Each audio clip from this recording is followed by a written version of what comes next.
It's the Real Estate Podcast, brought to you by ANZ Home Loans for financial well-beings. And welcome to another episode of the Real Estate Podcast, available on iHeartRadio every morning from 6:30 and also on Spotify and Apple and wherever you get your podcasts from. Well, it's a Monday morning. The weekend is over. I hope you had a great weekend, particularly around property. It's the third day today for October for 2022 and probably a little bit difficult getting out of bed this morning because of the daylight saving yesterday, but by the time we get to Friday, everything should have settled down for you. Well, tomorrow is Tuesday, of course, which means the RBA announcement is coming. The second that comes through, we will let you know.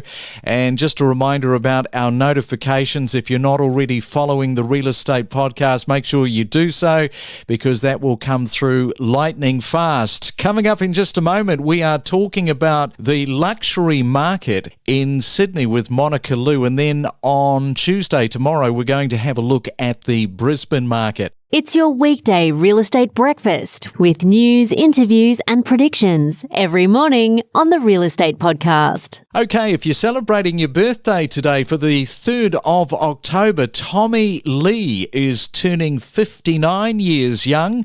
Gwen Stefani, she's turning 52, and Neve Campbell is turning 48. And from the history books, on this day, bit of an infamous day, 1995, the former NFL running back O.J. Simpson was found not guilty of the murder of his wife Nicole Simpson and Ron Goldman. It's your Real Estate Podcast for breakfast. It's the Main Centre Forecast with PRD, selling smarter every day. Let's check on your weather around Australia, and it is partly cloudy all over Australia today. First we go to Sydney, partly cloudy with 20 degrees, but dry. Melbourne dry, partly cloudy and 21.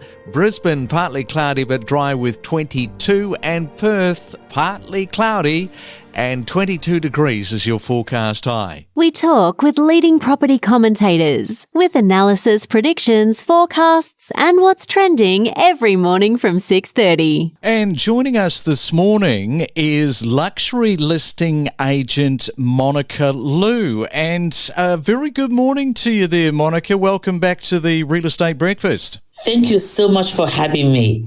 And last time we spoke, we were talking about just how unattractive the CBD was during lockdown, but it's come back from that death of a city in lockdown to having that vibrant feel. So since we last spoke, how is the luxury market in your world going for you on this 3rd day of October as we look towards Christmas now? It's crazy, Craig. Because October is the best month for all the luxury real estate agent like myself, especially we are selling to Asian and the Chinese, and we call that National Day, our Golden Week, and we have so many inquiries you cannot believe.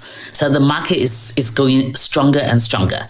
And talking about that market, as the principal of Black Diamonds, your specialty is selling, as you mentioned, luxury property to the local Chinese or Asian buyers.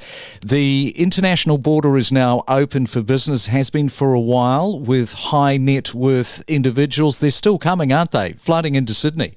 Yes, they are.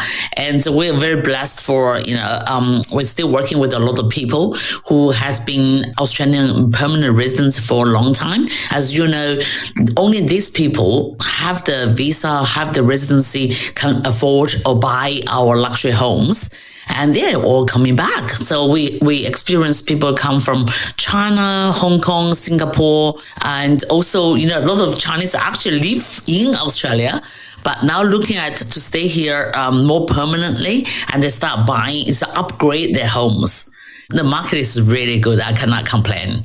And tomorrow we're expecting another RBA rate rise. I won't bother asking you what you think in terms of whether it's going to be a 25 basis points or a 50 basis points, because I don't think it really matters with that luxury high end in terms of what the rate rises are doing.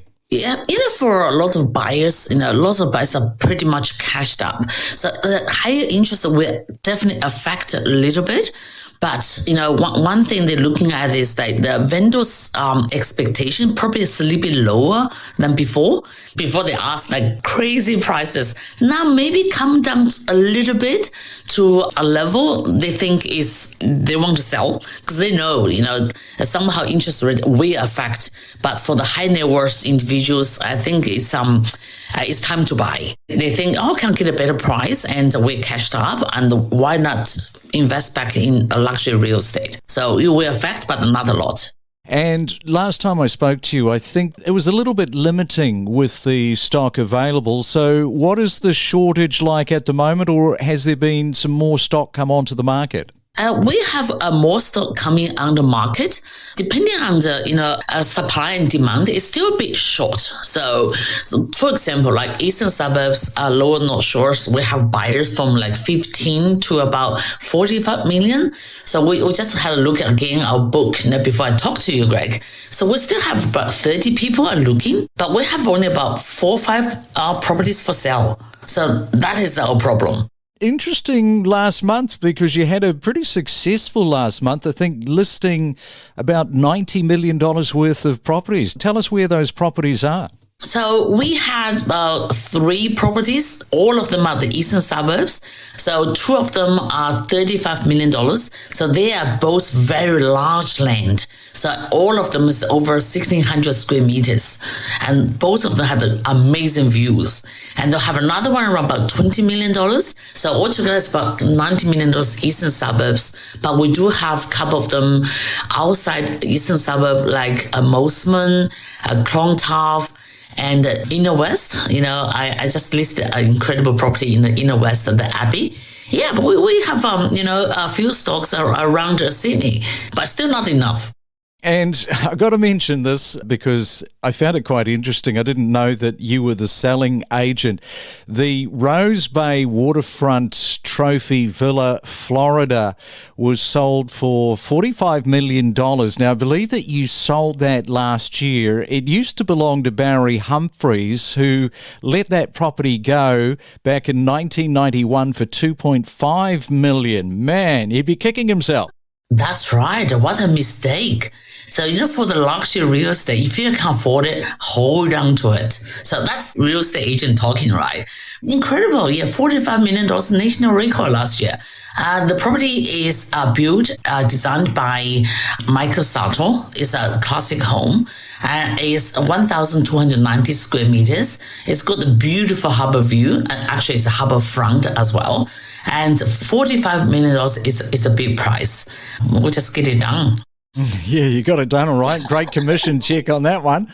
Tell us a little bit about next month. Your autobiography is coming out, which tells your story about arriving in Australia from China back in 1988. You spoke back in 1988 no English, and you were selling computer parts at a local market. Was that in and around Sydney, was it?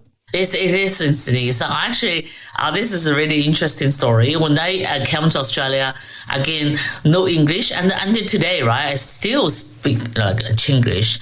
And, couldn't get a job. And got a job in a computer market on the weekends, just selling some computer parts. I really appreciate what happened, in my life.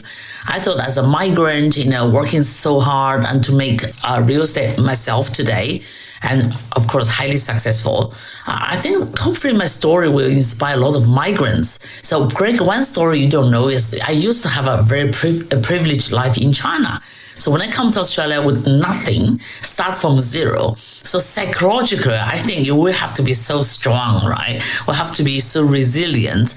And I just think Australia is a country of opportunity. So if you work hard, never give up, and everybody can make it. And I did it. The book is about hopefully inspiring the migrants or young people, and to do what I did. And I just love this country. Now, you mentioned that you had this privileged upbringing in terms of being in China. I think probably what it comes back to is that you have been able to bring through that Chinese work ethic, even though you landed here and had to start again. Definitely. I think one thing I realized is In China, we have a really good work ethic, and my family give me the best foundation of, cultural and education, whatever they can give it to me. And take that away, bring that over here and start from zero. So you combine that like Eastern, philosophy or with a Western mind, like be open, be confident. Sometimes, people from China, we're very conservative. We are very hold back for, this is our culture, right? We never show off or never tell how successful we are, because telling your success is about inspiring others. It's not about showing off. So just combine that two cultures. The Western culture, people are just so confident. In Chinese saying, we call them so bright, the sun shines. Chinese is, oh my God, I rather stay at home, just be myself, and not sharing, your success. I thought by sharing my success, combine two good things about two culture. I hope it will be like an incredible story.